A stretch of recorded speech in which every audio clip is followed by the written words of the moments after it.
The Lakers have just lost in the first round. Now, this was kind of crazy, but this has been a crazy year. I think for the most part, people are excusing it.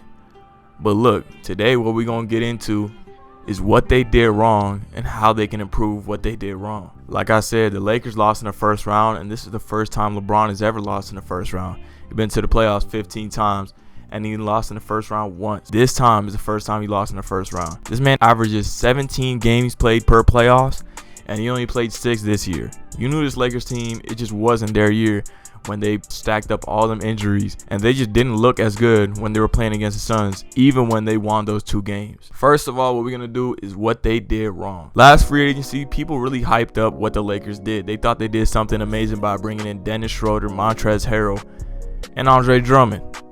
When no, not at all. In contending teams, you need to bring in fit more than talent. You saw this with the 2019 Warriors when they brought in DeMarcus Cousins. He was basically a defensive liability and was just basically useless on the court, but was just on the court because his name was DeMarcus Cousins. He didn't bring shit to that city. He didn't bring shit to that team at all. And that's what the Lakers did. They brought in talent, but not fit. Last season, when they went to the finals, they were one of the worst three-point shooting teams in the league and also in the playoffs too. When they won the finals, the third best player in the finals for them was a three-point shooter, which was Kentavious Caldwell-Pope. So you tell me the third best player on your team is a three-point shooter, and you back that up by getting Montrezl Harrell, Dennis Schroeder, and Andre Drummond. Those are all not good three-point shooters. Dennis Schroeder shot 31% from 3 this season and 30% from 3 in the playoffs. And now he's asking for max money. He turned down a 4-year, $84 million extension after going 0 for 9 in a playoff game. I tell you, man, talent, they required too much. Fit is what this team needed. And I feel like that's also what held them back from winning games. Because realistically, if they were the 6th seed this year, it would have been a lot easier for them to advance to the next round than if they were the 7th seed like they were. Like we saw last season, Montrezl Harrell was basically played out of the playoffs and was just useless. He was a liability, not only defensively, but offensively. This guy that is known to be a hustle guy and dive on loose balls. Well, in the playoffs, he's been some shit.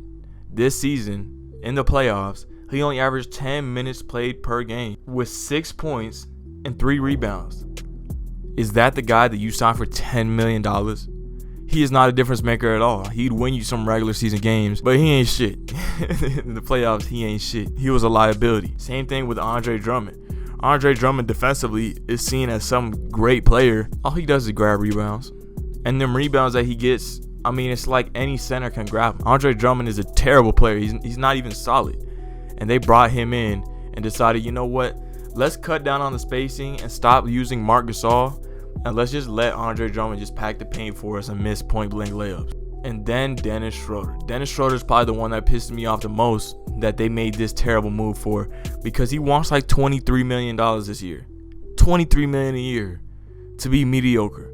LeBron, since 2018, has always talked about how he needs another playmaker or some type of backup point guard to really carry the load offensively when he's not on the court. Well, last year, what was it, Rondo? But again, LeBron did not play on the bench a lot last year in the playoffs. And then this year, it was supposed to be Dennis Schroeder. But Dennis Schroeder in the playoffs was terrible. And also, he ain't no great playmaker. He scores. He doesn't really run the offense like that. You acting like he's some great passer. He's just a scoring point guard, and he's known to fail in the playoffs. The last 3 playoffs that Dennis Schroeder has played in, from 2018 to 2021, he's averaged 15 points, shooting 41% from the field and 29% from 3. You expected this guy to be your playmaker off the bench or just to run the unit when LeBron's not on the court. Well, he's been ass, and he can't even space the floor too. That's been the terrible thing about him this season. But the other thing that the Lakers did wrong was not resting LeBron and AD as much as possible. After a championship year, we've seen the amount of injuries that have taken out contending teams. Jamal Murray got injured for the Nuggets. That's basically taking the Nuggets out of contention, and they're struggling against the Phoenix Suns right now. Joel Embiid, he just had a meniscus tear or something along the lines of that. And it's not going to take out the Sixers, but it's definitely a scare. This year has been filled with injuries. Harden just got hurt with a hamstring up in Brooklyn. This year was just not anybody's year to succeed except for the very healthy teams like Utah and Phoenix. So inevitably, the Lakers should have tried to rest their stars as much as possible. LeBron's decline has been more on that injured ankle than that age, but the age is not helping it out. Before the injuries, the Lakers were 21-6 in the NBA and had a top 3 seed in the West. after those injuries, it wasn't the prettiest. The injuries heading into the playoffs was an Achilles rupture with Anthony Davis, an ankle sprain with LeBron James. We're talking about 3 starters right here that are going down because of injury. It just wasn't your year. You should have not played them and even just have a chance at another injury. And obviously, before those injuries, LeBron James was playing great basketball. Man was averaging 25 points, 8 rebounds, and 8 assists, shooting 51% from the field and 37% from 3. And I'm pretty sure that's a career high, 70% from the free throw line. Like, this team was fine until the injuries. Once some injuries happened and you started rushing people back, I'd say, man, this team just did not look the same. So getting into what they need to improve on is obviously the three-point shooting. In the playoffs, they were the second worst three-point shooting team, shooting 30% from 3. Rob Pelinka, man, brings in some talent and he thinks he did the right thing. We even saw at the deadline, the Lakers had a great chance at getting Kyle Lowry. Kyle Lowry, who would have kept you out the play-in game and probably would have you as a 6th seed. And that would be a tough first round for the Denver Nuggets. Kyle Lowry, and you decide to dangle Dennis Schroeder and KCP saying you can have him, but you stop at Taylor Horton-Tucker? That is wild. The 2 biggest pieces in that trade you were willing to give up, but the small little deal breaker was a player that's not even going to be great until in like 5 years. Now let's get into this first trade. I feel like what the Lakers' priority should be this offseason is to get another playmaker. Dennis Schroeder ain't no playmaker. He's a scorer sometimes, but he ain't no playmaker to me. So I feel like they should trade for DeMar DeRozan and give up Kentavious Caldwell-Pope, Kyle Kuzma, and the 2027 first-round pick. Yeah, that first-round pick is all the way deep in that future. But if you can get a championship right now, you don't care what that first-round pick has. Now, this would only happen if it was a sign and trade and DeMar DeRozan got on a new deal. But I feel like the Lakers should do it. It does hard cap the Lakers' salary cap, so they can't go over the tax or anything like that.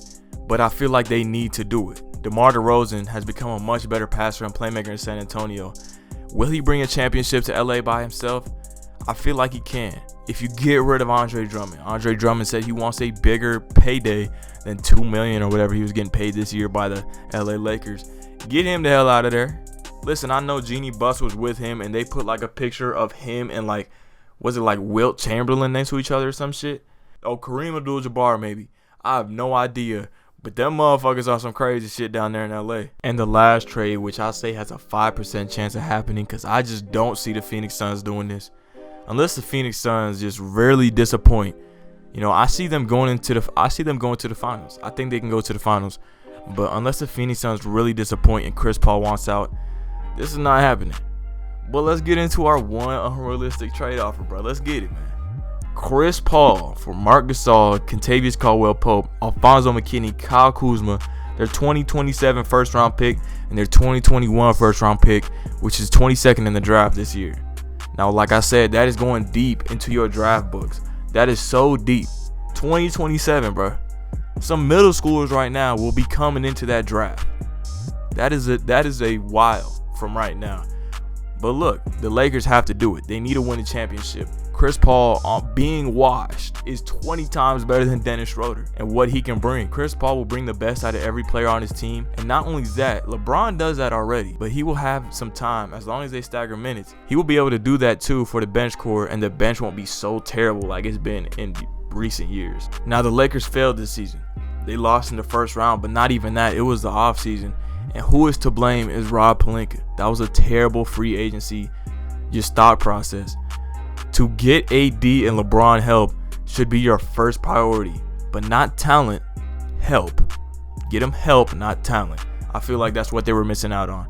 That's why they didn't get past the first round this year. But if you're a Laker fan, you see this first round exit as a bright spot. Because you know what?